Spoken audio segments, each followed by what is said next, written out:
dugaan tindak pidana korupsi terkait bersama-sama menyalahgunakan kekuasaan dengan memaksa memberikan sesuatu untuk proses lelang jabatan, termasuk ikut serta dalam pengadaan barang dan jasa, disertai penerimaan gratifikasi di lingkungan Kementerian Pertanian Republik Indonesia.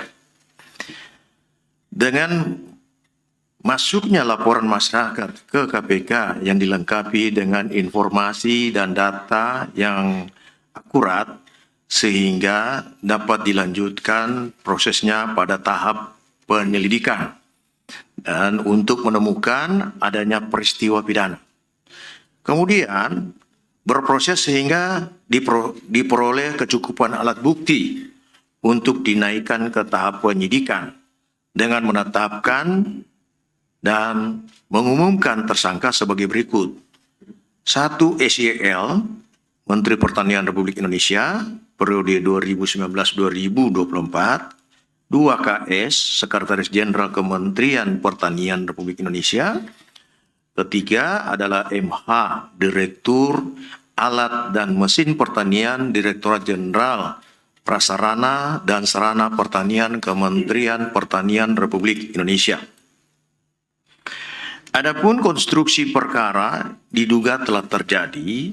Pertama, SYL menjabat sebagai Menteri Pertanian RI periode 2019 sampai 2024 di Kementerian Pertanian Republik Indonesia. Selanjutnya dalam periode kepemimpinan SYL ini selaku Menteri Pertanian, KS diangkat dan dilantik selaku Sekretaris Jenderal Kementerian Pertanian, dan MH juga diangkat dan dilantik selaku Direktur Alat dan Mesin pada Direktorat Jenderal Prasarana dan Sarana Pertanian Kementerian Pertanian RI. SYL kemudian membuat kebijakan personal kaitan adanya pungutan maupun setoran, diantaranya dari ASN internal Kementan untuk memenuhi kebutuhan pribadi termasuk keluarga intinya.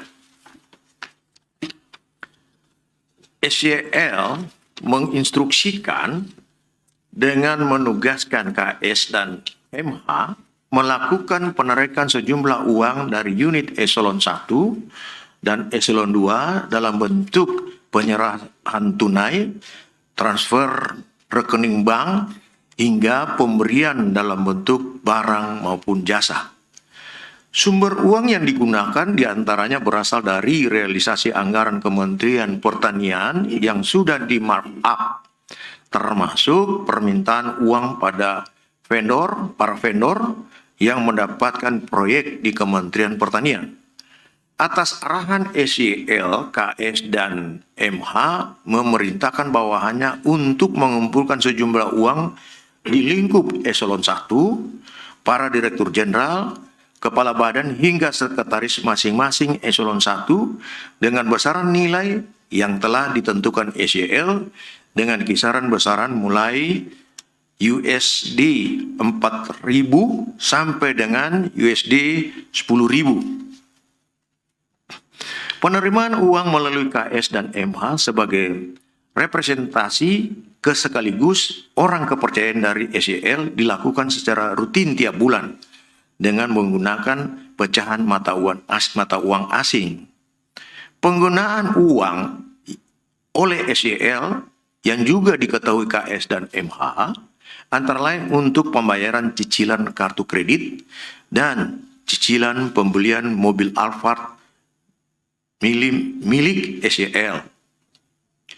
Sejauh ini, uang yang dinikmati SYL bersama-sama dengan KS dan MH sejumlah 13,9 miliar rupiah, dan penelusuran lebih mendalam masih terus dilakukan oleh tim penyidik. Untuk kebutuhan proses penyidikan, tim penyidik menahan tersangka KS untuk 20 hari pertama terhitung 11 Oktober 2023 sampai dengan 30 Oktober 2023 di rutan KPK. Sedangkan tersangka SYL dan tersangka MH hari ini mengkonfirmasi tidak bisa hadir.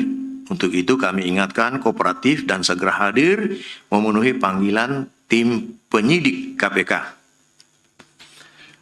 Para tersangka disangkakan melanggar pasal 12 huruf E, pasal 12 B besar Undang-Undang Republik Indonesia Nomor 31 Tahun 1999 tentang pemberantasan tindak pidana korupsi sebagaimana telah diubah dengan Undang-Undang Republik Indonesia Nomor 20 Tahun 2001 tentang perubahan atas Undang-Undang Republik Indonesia Nomor 31 Tahun 99 tentang pemberantasan tindak pidana korupsi Junto pasal 55 ayat 1 ke 1 KUHP.